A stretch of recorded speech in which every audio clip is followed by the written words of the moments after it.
Hello friends, आज हम class 10th की इंग्लिश की जो बुक है फर्स्ट फ्लाइट, उसकी सेकंड चैप्टर की जो पोइम है ए टाइगर इन द जू, उसको पढ़ेंगे। इसके अंदर ये जो पोइम है, इस पोइम के अंदर जो कवि है वो टाइगर की दो स्थितियाँ बताता है। एक बार टाइगर जंगल में रहता है और एक बार वो चिड़ियाघर में रहता है। तो टाइगर जब जंगल में रहता है तो क्या महसूस करता है और चिड़ियाघर में रहता है तो क्या महसूस करता है, ये चीज़ें आप जैसे ही इन लाइनों को पढ़ेंगे तो आप अपने आप समझ जाएंगे कि कौन सी लाइनें जंगल की तरफ इशारा करती है और कौन सी लाइनें चिड़ियाघर की तरफ इशारा करती है। आपने अभी तक हमारे चैनल को सब्सक्राइब नहीं किया है तो सब्सक्राइब ज़रूर कर लें और बेल आइकन को ज़रूर दबा लें ताकि आपको आने वाली हर वीडियो का नोटिफिकेशन आप तक पहुंचता रहे। और अगर कोई बात समझ में नहीं आए तो कमेंट करके मुझे ज़रूर बताएं ताकि मैं आपकी उन समस्याओं का समाधान कर सकूं। देखिए, इस पोइम के अंदर जो हम शुरू में पहले ऊपर पढ़ेंगे, this poem contrast A tiger in the जू। ये जो पोइम है वो कॉन्ट्रास्ट करती है, अर्थात उनकी जो नज़र डालती है ए टाइगर इन द जू कि एक टाइगर चिड़ियाघर में है, with the tiger in its natural habits, कि वो अपनी प्राकृतिक आदत में कैसे रहता है। और the poem moves from the zoo to the jungle, और ये जो पोइम है वो चिड़ियाघर से जंगल तक जाती है। And back again to the zoo, और वापस चिड़ियाघर तक आती है। Read the poem silently once, एक बार जो कविता है उसको आप चुपचाप पढ़ें। एंड से, और बताएं, which stanza speak about the tiger in the zoo, कौन सा जो स्टेंजा है, पद्य है, वो आपको बताता है कि टाइगर जू के अंदर है। And which ones speak about the tiger in the jungle, और कौन सा जो स्टेंजा है, पद्य है, वो आपको टाइगर की स्थिति जंगल में बताता है। तो अब हम इस कविता को लाइन बाय लाइन पढ़ते हैं और हिंदी में इनकी एक्सप्लेनेशन समझने की कोशिश करते हैं। He stalks in his vivid strips,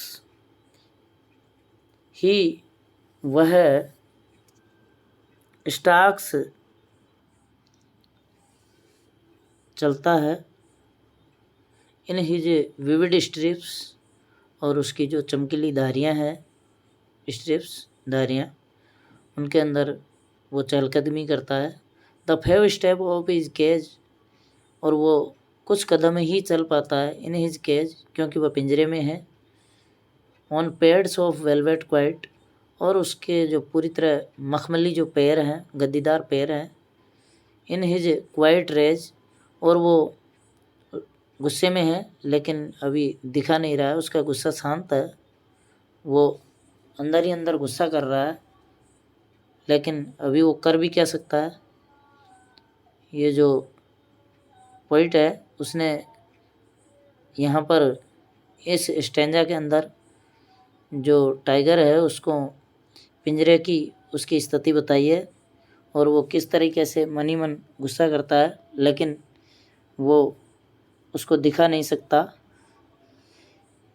अगले स्टेंजा में हम पढ़ते हैं कि ही should B lurking in shadows, he should B lurking, वह खिसकता है, इन शेडोज, छाया के अंदर, स्लाइडिंग थ्रो लॉन्ग ग्रास, और जो लंबी लंबी घास है उसके अंदर वो खिसकता है, नियर द वाटर होल, और जो पानी का जो स्रोत है उसके पास में वो लंबी लंबी घास है उसके अंदर छुप कर के बैठा है।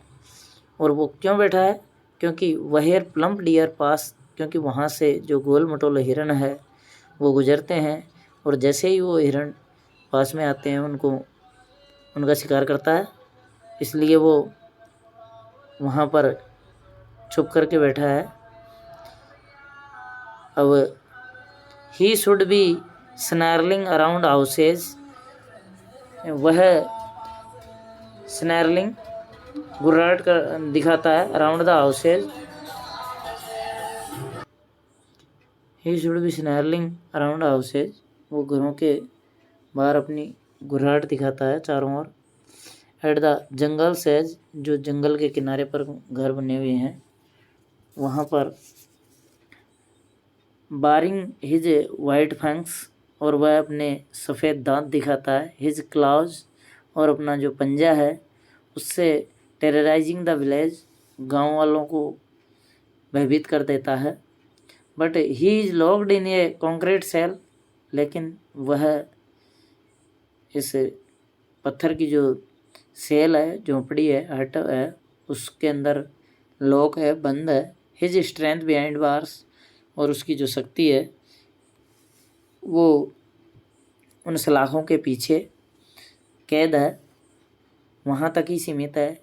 Stalking the length of his cage, और वह अपने उस पिंजरे की जो लेंथ है, लंबाई है, चौड़ाई है, उसके अंदर ही विचरण करता है। इग्नोरिंग विजिटर्स, और वो आगंतुकों को इग्नोर करता है, नज़रअंदाज करता है।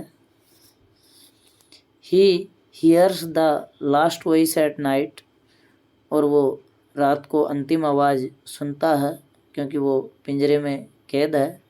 द पेट्रोलिंग कार्स, और वो लास्ट आवाज़ किसकी है? जो गश्त देने वाली कारें हैं, पेट्रोलिंग कार तो होता है, गश्त देने वाली कारें, patrolling cars. And stars with is brilliant eyes, और उनको अपनी चमकीली आँखों से घूरता है। एट द ब्रिलियंट स्टार्स, और जो रात्रि के अंदर बहुत सारे जो चमकीले तारे हैं उनको भी वह घूरता है। और इस तरीके से इसके अंदर कुछ लाइनें आपको जो जंगल के अंदर टाइगर की स्थिति बताएगी और कुछ लाइनें आपको चिड़ियाघर में इसकी स्थिति बताएगी।